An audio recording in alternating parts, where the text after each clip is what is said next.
This week on the Gruppetto, the classics are coming. Opening weekend is just days away, and before she takes on the Omloop Het Nieuwsblad, we speak to Demi Vollering. That comes after all of this. Been a busy week, eh? Yes, there's been so much racing that you could be forgiven for having missed a bit. Just in case you did, here's one of the most congested weeks of the season wrapped. The UAE Tour's opening stage took place surrounded by sand dunes, away from the skyscrapers and big cities we're used to seeing. The big stars were there, and Jonathan Milan continued to add giant status to his stature, seeing off a Tadej Pogačar sprint as well as that of his rivals uphill to the finish, leaving us wondering early on whether this year will be Milan's San Remo. Stage 2 saw two records broken, both by time trial winner Josh Tarling. The young British star became the youngest ever wearer of the race leader's jersey, 3 days after his 21st birthday. A race lead he stormed into, setting the fastest ever average speed for a UAE time trial at 56.67 kilometers per hour. To do that, he was said to have used a monster 68-tooth chainring. The stage also proved to be an exercise in timekeeping of a different sort. They say that sometimes being fashionably late is all right, but when it comes to TTing, Decathlon AG Desert might want to keep a closer eye on their watches. Stage 3, the first mountaintop finish. Jebel Jais is usually the least selective of the two major UAE summits, and that showed as leader Tarling fought hard to hold on to the bunch until Decathlon upped the pace with just less than a couple of kilometres to go. Jaen then took over for UAE Emirates XRG, with Pogačar finishing it off at a small bunch arrival. The world champion's first victory of the new season, seeing him swap the rainbow bands for the leader's jersey. The day after saw panic in the peloton as the race first fractured at the top of the only climb, before then splitting in the wind. After 12 kilometres of chaos, things came back together with 45 still to go. There was another brief bit of drama again at 15 k's from the line, but most of the damage was repaired with 3 remaining. To finish off a brilliant day's entertainment, a trio of top riders hit the line first, just about led by Jonathan Milan. Now, if one were to look at the results of stage 5, it'd be easy to think that it had been a sprint procession. But no, even a motorway bridge became terrain on which Pogačar wanted to attack. His teammate Domen Novak saw the funny side, waving to the chasing bunch on the opposite side of one of those large UAE carriageways. A popular move with the watching world, perhaps not so popular back in the peloton. Pog's latest adventure ended inside the final 50 kilometres, for once without a victory, but with a good training session in the legs. Tim Merlier won the eventual sprint, but his day wasn't all about good news. Sporting clichés suggest Merlier should pick himself up, dust himself down and go again. He did all of that and went further, faster than the rest. His sprint to win stage 6 was a Herculean show of strength, coming from a country mile back to open the debate as to who the world's best sprinter really is. Unfortunately, a few riders were left with injuries again, with more crashes along the route. Ineos's Carlos Rodriguez being the headline name, he suffered a broken collarbone. The howling desert wind also affected the final mountain stage, but despite splits on the way to Jebel Hafit, the result ended up being fairly predictable. Pogačar again rode away, but a battle behind for the podium went right to the wire. Giulio Ciccone and Pello Bilbao just getting the better of Ivan Romeo and earning the right to stand alongside the overall winner Pogačar at the final presentation.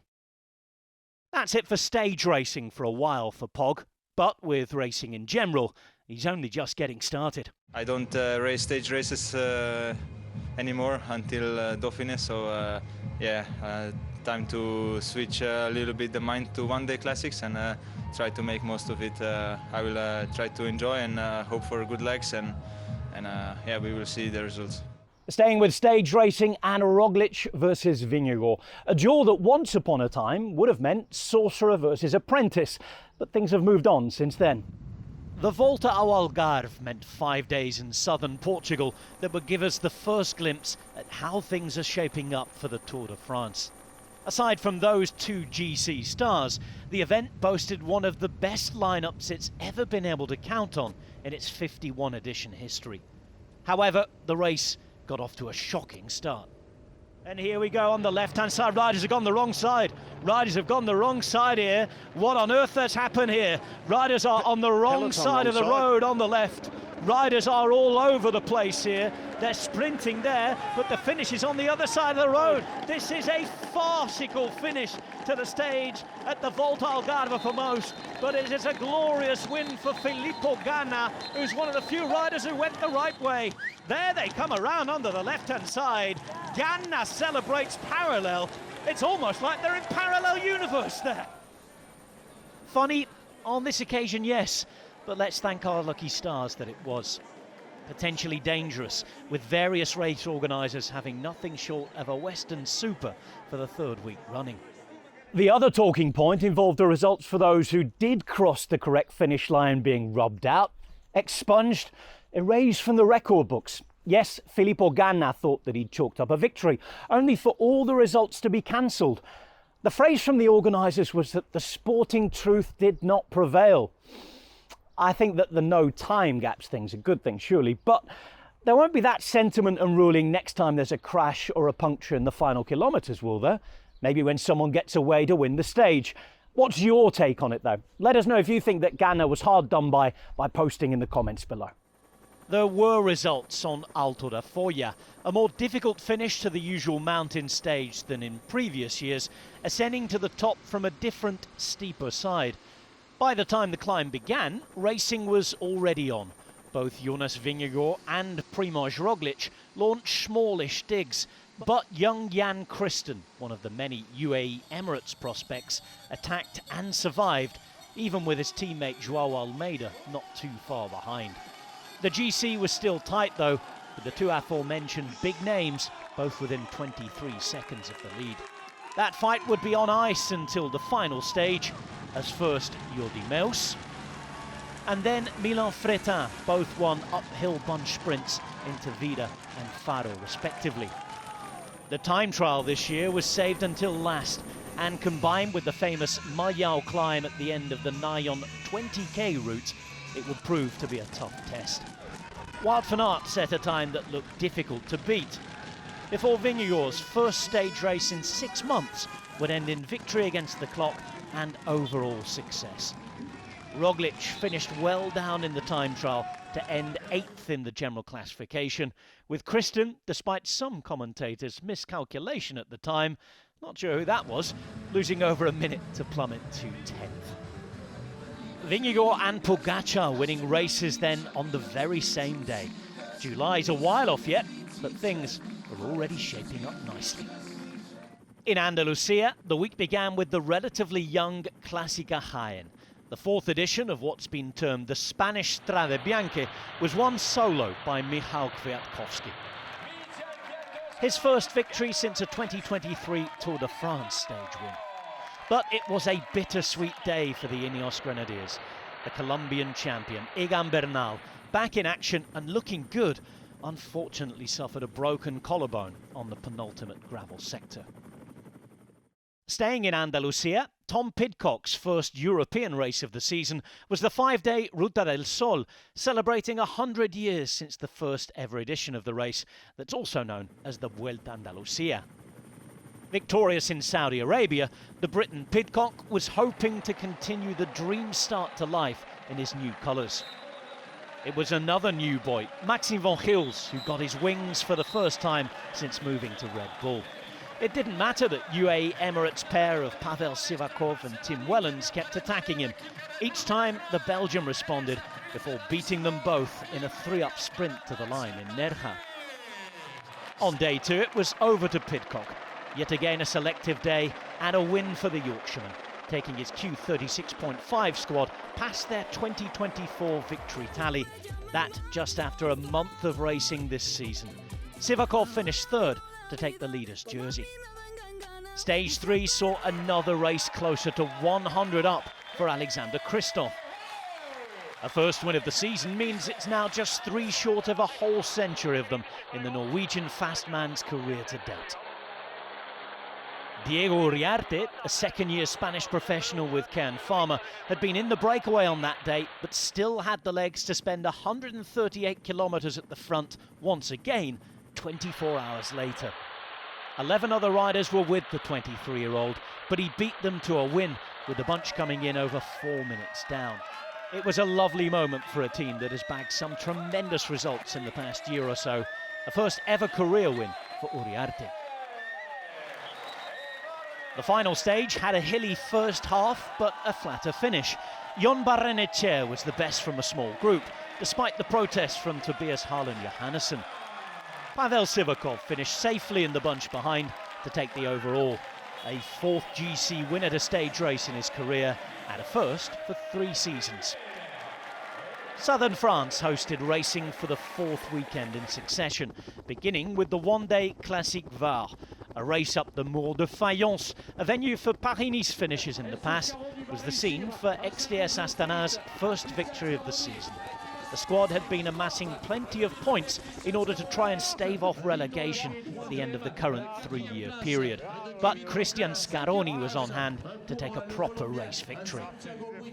Following on from that, the Tour des Alpes-Maritimes is a 2-day stage race, again in southeastern France. The opening day to Gourdon again saw one man get the better of 2 who tried to work him over. Scaroni proved that he hadn't been partying too heavily following his success the day before, winning by this time beating Bahrain victorious pair Santiago Buitrago and Lenny Martinez. The overall gaps were tight all the way to the finish on day 2, with the stage being won by Dorian Godon in Vence from a group of 24. Scaroni took 2 bonus seconds during the stage and survived a late attack to ensure that he would enjoy a first ever GC win, the best start to any season of his career so far. And my, does his team need it? A big weekend for XCS Astana's bid to avoid relegation with a strong points haul from their 3-day weekend party. And breathe. Rarely will we get so much quality racing all at the same time. But now it's time to refocus, reset, and concentrate on one superstar. A rider who can stage race and win classics. And that's Demi Vollering, who'll be attempting to do that from Saturday at the Flemish opening weekend. Demi Vollering, new year, new team. Why the change? Ooh, why the change? Actually, this was something that came up in my mind slowly. Because in the beginning, always my goal was to stay, because I was feeling really on a good place there. But sometimes maybe a bit too good, like I had the feeling I needed to, if I wanted to improve myself and to learn new things, I had the feeling I needed to change, to get a new environment, new people around me. I believe it's good to be uncomfortable. It's just nice to learn also from different people, and I think it's a good thing to sometimes change your environment, especially in top sport. Your career is so short compared to normal people who have like a normal job.